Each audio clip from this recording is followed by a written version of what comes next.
अस्सलाम वालेकुम जी, कैसे हैं आप सब? मैं ठीक, शुक्र अल्हम्दुलिल्लाह। दुआ करती हूँ आप भी माशाल्लाह ठीक-ठाक रहें, खुश रहें।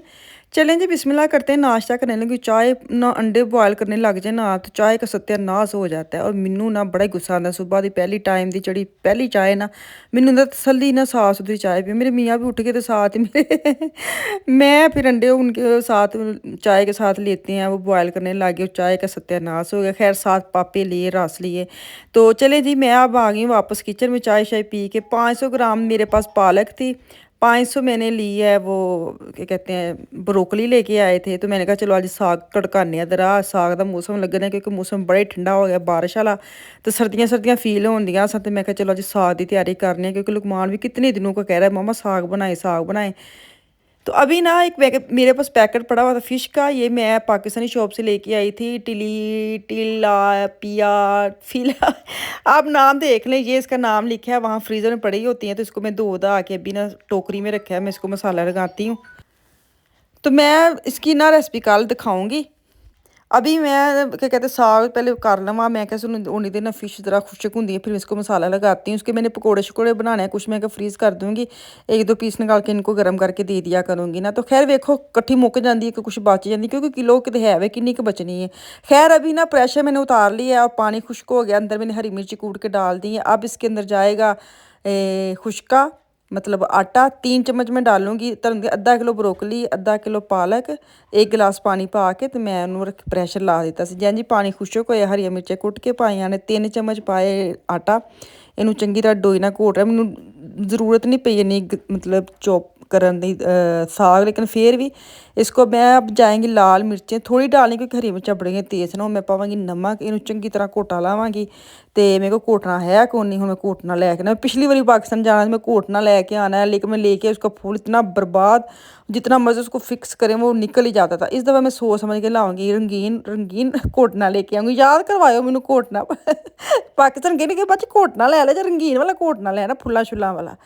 तो खैर अब इसको थोड़ा सा मैं चॉप करने खाया है थोड़ा इंग्रेडिएंट के साथ ना इसको साग को की कहते हैं उन्होंने घोट लवांगी ना। तो अब इसको तड़का लगाती हूँ बाद में क्योंकि लुकमान का जहाँ फ़ोन आया तो मैं यूनी से वापस आया, ਉਹਦਾ एक पैकेट आया मैं खोलिया नहीं, हूँ खोलन मैं वेखा विचों की निकलता है। लुकमान क्या आया ये बैग तो उतार लो आप, ये सुबह पैकेट एक आया। अच्छा डबल पैकिंग आई है, इसके अंदर कुछ नहीं है। थीमो का ये क्या है? मैंने तो खोला नहीं था, मैं क्या पता नहीं क्या आप खोलना आके। आपके थी कि मेरा वो क्या है? अच्छा मैंने क्या सी टेबल ਜਿਹੜੇ ਨੇ ਇਹਦੀ ਪੜਨ ਵਾਲੀ ਉਹ ਉੱਤੇ ਜਿਹੜਾ ਪਲਾਸਟਿਕ ਉਹ ਖਰਾਬ ਹੋਇਆ ਤੇ ਕੋਈ ਨਵਾਂ ਪਾ ਤੇ ਉਹ ਇਹਨੇ ਮੰਗਵਾਇਆ ਵਾ। सही है। और क्या क्या चीजें हैं? ये क्या है? पता नहीं मैंने तो नहीं रखा है। ये सिंक है। ये बस गिफ्ट गुफ्ट भेज दे छड़ दे जाती जनाब घड़ी के गरीब ने बस सही चेंज करने के लिए। दिखाई ना चलो ऐ फिर गिशिंग की होने लगी, गिफ्ट आया जी भैया थीमो की तरफ से, छोटे छोटे फान आफिन दे के खुश कर दे। मेरा मिस क्लिक किया होगा मैंने, बस हैं? मिस क्लिक किया होगा। हाँ चले ये तो फान आफे लेंगे बिल्लियाँ शिलियाँ वाले। चलो जी पैकेट खोल गया तो बनावा पर लाइट देखो तो कौन आपने पराठे खाने के सुक्की, मैंने उस वक्त रोटी नहीं बनाई कि मैं भूल गई पूछना। ये कहाँ लगानी है? सर के साथ हैं? सर के साथ कहाँ लगानी है? पता नहीं ऐਵੇਂ बस सही है टेबल के साथ लगा सकते हैं। चल पराठे बनाओ। पराठे होते हाँ हाँ चले जी। चले जी साग मेरा बन गया, इसको मैं लगाऊंगी तड़का शड़का अदरक का। चलें जब तड़का लगाऊंगी मक्खन का लगाने लूँगी तड़का। पैन में थोड़ा मक्खन सुटांगी तो उन्होंने ज़रा ग्रीसरी करके बाद च अदरक पाने आ। हाँ जनाब तुसी खानी रोटी? नहीं मैं पट्ठे खाने में आज यही रोटी साग बनाया, साग ही पट्ठे तड़का लाना ना तेरे साग में। ਮੈਨੂੰ ਇਹ ਸਮਝ ਨਹੀਂ ਆਉਂਦੀ ਕਿ ਪਹਿਲੇ ਤਾਂ ਨਹੀਂ ਲਾਉਂਦੇ ਹੁੰਦੇ ਮਾਨ ਪਤਾ ਨਹੀਂ ਕੁਝ ਆ ਛੜਿਆ ਅੱਜ ਕੱਲ ਅਦਰਕ ਦਾ ਤੜਕਾ ਜਨਾਬ ਪਤਾ ਕਿਉਂ ਉਹ ਨਾ ਅਕਸਰ ਨੂੰ ਕਹਿੰਦਾ ਹੁੰਦਾ ਕਿ ਜਿਹੜੀ ਅਸੀਂ ਪਾਕਿਸਤਾਨੀ ਖਾਣੇ ਬਣਾਈ ਦੇ ਨੇ ਨਾ ਕਹਿੰਦਾ ਨਿਰਾ ਅਗਰ ਇਹਨੂੰ ਅਗਰ ਤਰੀਕੇ ਨਾਲ ਪਕਾਇਆ ਜਾਵੇ ਨਿਰਾ ਕਹਿੰਦਾ ਵੀ ਹੋਵੇ ਗਜ਼ਾਈਅਤ ਨਹੀਂ, ਗਜ਼ਾਈਅਤ ਤੇ ਹੈ ਹੀ ਹੈ ਵੇ ਬਿਮਾਰੀਆਂ ਤੋਂ ਬਚਾਓ, ਮਸਾਲਾ ਤੇ ਅਦਰਕ ਹੋ ਗਈ, ਅਸੀਂ ਜਿਵੇਂ ਹਲਦੀ ਪਾਈ ਦੀ ਹੈ, ਥੋਮ ਪਾਈਦਾ ਹੈ। ਤੇ ਕਹਿੰਦਾ ਕਿ ਇਹ ਸਾਰਾ ਕੁਝ ਕਹਿੰਦਾ ਵੈਸੇ ਮੈਡੀਸਨ ਦੇ ਵਿੱਚ ਇਸਤੇਮਾਲ ਹੁੰਦਾ ਜੋ ਅਸੀਂ ਆਮ ਖਾਣੇ 'ਚ ਇਸਤੇਮਾਲ ਕਰਦੇ ਹਾਂ। ਤੇ ਮੈਂ ਇਹਨਾਂ ਚੱਕਰਾਂ ਦੇ ਵਿੱਚ ਜਿਹੜਾ ਨਾ ਉਹ चले जी तड़का शड़का मैंने लगा लिया, इनके पराठे बना लिए बच्चों के। हुन मेरे मियाँ कहते को मैं ठहर के खानी, मैं चलो ठहर के खा लेने, असी हुन बाद चो खाने। आज मौसम कितना हसीन है, हसीन इम्तियाज़ है। बारिश आ रही, बारिश से बड़ा ही मौसम ठंडे वाला हो गया, सुकून वाला मौसम हो गया। तो बारिश हुन बहुत सुबह की बारिश हो रही है, चिड़ियाँ बोलन दी ना। अंदर चलिए ज़रा, मैं सेटिंग दिखा दूँ। ये मैं ऊपर से लेके आई थी ना, तो कल भी मुझे मैसेज आ रहे थे कि आपने दिखाया ही नहीं है कि आपकी कैसी लगी है। तो अभी मैंने इसको ऐसे रख दी है, बाकी जो है ना वो आके सारा करूँगी। अभी इसी के साथ सेट कर लिया मैंने। तो ये वाला टीवी की जो मैंने लेके आई थी ना ऊपर वाली, सेम मैंने वापस जो की थी वो भी ऐसे ही थी।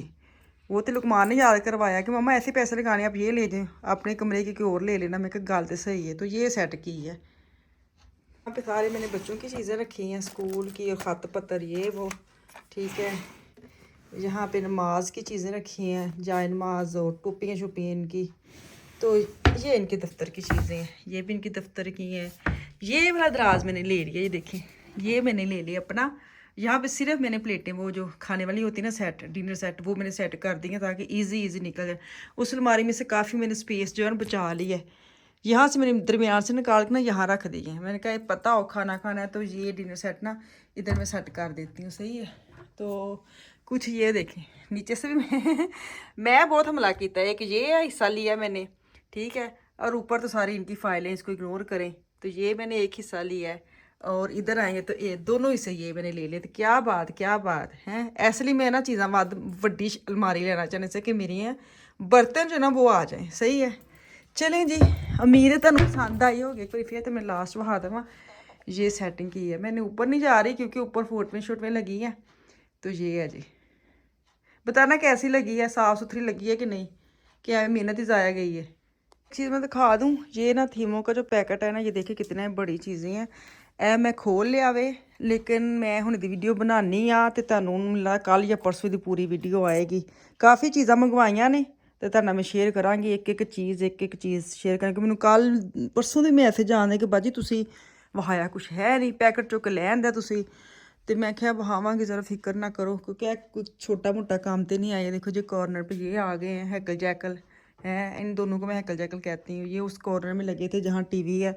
स्टैंड अंदर आंदा वे, गुस्सा की कहते हैं इग्नोर ही करियो, क्योंकि बाहर ना फुल बारिश वाला माहौल चल रहा है। धुप्प निकल आई लेकिन बारिश, खैर मैं स्टैंड अंदर ले आई। मैं मेरे कपड़े स्मैल ही ना शुरू हो जाए। ये चीज़ें जो है ना ये कल या परसों वाली वीडियो में आ जाएगा।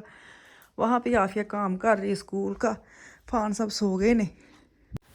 चलें जी, अब हमारी बारी आ गई खाना खाने की। नाश्ता कह लो, दोपहर का कह लो, जो मर्जी कह लो। साग बनाया, इतना मज़ेदार साग, मलाई वाला साग बनया। तो खैर मैंने अपनी रोटी ले ली है, मियाँ मेरे ले गए हैं अपनी टेबल पे। तो मैनू दो इजाज़त, वापस आऊँगी कल। अल्लाह हाफिज़।